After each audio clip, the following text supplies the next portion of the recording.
I get a lot of comments on this channel saying that all you need is the Holy Spirit. Now, in this video, I'm doing something a little controversial, and that is I'm saying that you don't need just the Holy Spirit to be able to study the Bible. I get comments like this, well, a bunch of them, a surprising number of times. I've heard this before, even in churches that I've been to in the past as well. People will say to you, well, you don't need to study. You don't need all these books. You don't need to do all this reading. All you need is the Holy Spirit. And it sounds all very spiritual, but it's actually a fallacy. And it's a really dangerous fallacy because it actually undermines the integrity of not only Scripture, but of church history and the task that God has given the church to achieve amongst His people. Well, in this video, I'm going to argue that that is incorrect, that you don't need only the Holy Spirit. First of all, I'm not saying you don't need the Holy Spirit at all. What I am saying is that the Holy Spirit is the beginning of what you need to be able to study the Bible and to understand it. And if you don't have the Holy Spirit, you are going to struggle. So I'm not denying the basic premise that we do need the Holy Spirit to be able to understand the Scripture. But what I am arguing is that it's wrong to say all you need is the Holy Spirit to study the Scripture. And this is where I think it gets really dangerous. So rather than say the Holy Spirit is all you need, let's say the Holy Spirit is the least you need to be able to study the Word of God. Okay?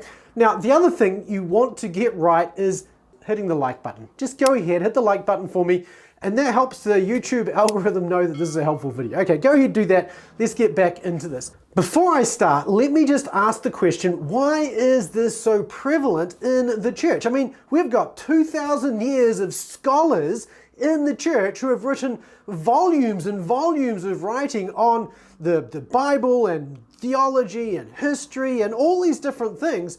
So how is it that today people still come along and they say, well, you don't need all that stuff. You only need the Holy Spirit. I've got three reasons here for this. I'm going to start with two that I think are related to our human corruption.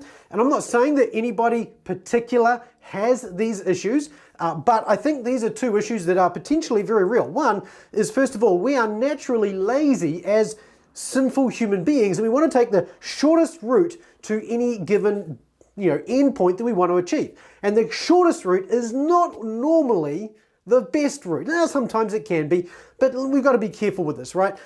The thing is that if we're naturally lazy, we often just want to say, well, I don't need to do all that stuff, right? So I'm not going to do all that stuff. And I think sometimes we use the Holy Spirit as an excuse for our laziness, to say, I don't want to do all that stuff, and therefore all I need is the Holy Spirit. You get the point? A second reason is that sometimes we are just self-righteous, right? We are so in love with ourselves and our own abilities that we think, you know what, I don't need to do all of that stuff because all I need is the Holy Spirit, and I've got everything I need, and you poor people, you're stuck, or you're deceived, or whatever it happens to be. That you're deceived thing, that's another sign of self-righteousness, right? To say, I've got it together, you guys have got it all wrong, well, there's another problem. So that's actually one of the reasons we'll come back to in just a moment. The third reason I think we sometimes see this in the church is because, frankly, we don't have a really good understanding of the ministry of the Holy Spirit or the way the human heart works. Sometimes you get these comments and they say, we just need the Holy Spirit to open up the eyes of our hearts, right? Well, that sounds all very good, but what exactly does that mean? And if we get into the Word of God, what we're going to find is that the heart is the central point of human existence, right? What it means to be human means you're going to have a heart in a body, essentially. We look at passages like Proverbs 4:23, watch over your heart with all diligence, for from it flow the spring of life. This tells us the heart is central to our life experiences. Mark chapter 7, verses 20 and 21. Jesus says it's that which proceeds out of the heart of man that defiles him, because out of the heart is where all the stuff of life comes from. So the heart is the central point of the human experience. And so this then is important. We do need the Holy Spirit to open the eyes of our heart, but the heart is what exactly? And that's the question I don't think we have a good handle on. Let me just give you three things that the Bible associates with the heart. First of all, we have volition. And that is to say that the choices we make, the deeds we do, the path of action we conceive of doing, we find attributed to the heart. So Acts chapter 5, verses 3 and 4, why have you conceived this deed in your heart? This is Peter talking to Ananias and Sapphira when they decided to lie to the Holy Spirit, right? Or in 1 Corinthians chapter 7, the person who has authority over his own will and has chosen in his heart not to, marry off his virgin daughter, however the translation you want to take that. Again, what we see here is that with the heart, we can choose, we can commit, we can decide, we can will, and we can intend to do certain things. So the volition is actually attributed to the heart. Secondly, our affections, our desires are also attributed to the heart. So John 14:27, Jesus said, "Peace I leave with you," and then he said, "Do not let your heart be troubled." In other words, we feel anxiety and we feel peace in our heart. Or in Matthew chapter 5, verse 28, everyone who looks at a woman with lust in his heart has already committed adultery. Why? Because that lust, that desire is there, even if he hasn't acted on it at that point. So again, what we see is that the desires, affections, feelings, emotions, all of these things are associated with the human heart. And so then the last one I want to point out here is from Matthew chapter 9, verse 4. Jesus, knowing their thoughts, said, "Why do you think evil in your heart?" Right? And we get other verses that talk about cognition in the heart as well, Romans 10:9, Ephesians 1:10, and so on. And so what we find is that in the Bible, with the heart we think, we believe, we know, we reason, we understand, and we interpret. So the Bible tells us that the heart is doing all these. So when we think about then the Holy Spirit opening the eyes of our heart, we're actually realizing that He's actually changing the way we think, the way we feel, and the things we choose to do. So yes, we need the Holy Spirit to open the eyes of our heart, but that's not where it ends. We actually need the Holy Spirit to work in us so that we think appropriately. We think and reason in a way that is glorifying and honoring to Him. So with that then, these are three reasons I think why we don't we see these things prevalent in our churches and in our society. We are lazy, we are self-righteous, and thirdly, we just don't understand the ministry of the Holy Spirit and the way the human heart works. Okay, those are three things. The challenge with saying that the Holy Spirit is all we need is it seems to me that it's assuming a very spiritual form of Christianity devoid of kind of deliberate thinking in a sense. It's almost like we only need to feel the Holy Spirit. We don't need to think with the Holy Spirit. But Paul encouraged us to walk with Christ. In the last 3 chapters of Ephesians, Paul says 7 times to watch how you walk. This is the things that you do, again, attributed to your heart. The desires that drive those choices, right? And then the thoughts that drive those desires. So again, I think we need to realize that the Holy Spirit changes all of our heart.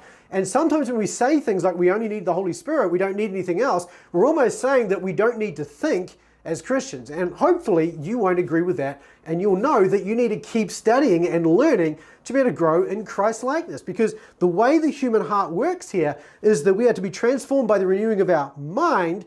That then flows into the feelings that we have, because the way we think changes our values change our feelings then drive the things that we do, okay? Now, not to say that that's always the way it is. Sometimes we have bad feelings, and we need to let the things that we know drive what we do rather than the things that we feel when those feelings are not right and honoring to the Lord. But for the most part, the way I think God originally ordered us was that we would think rightly, we would feel rightly, and then we would act rightly.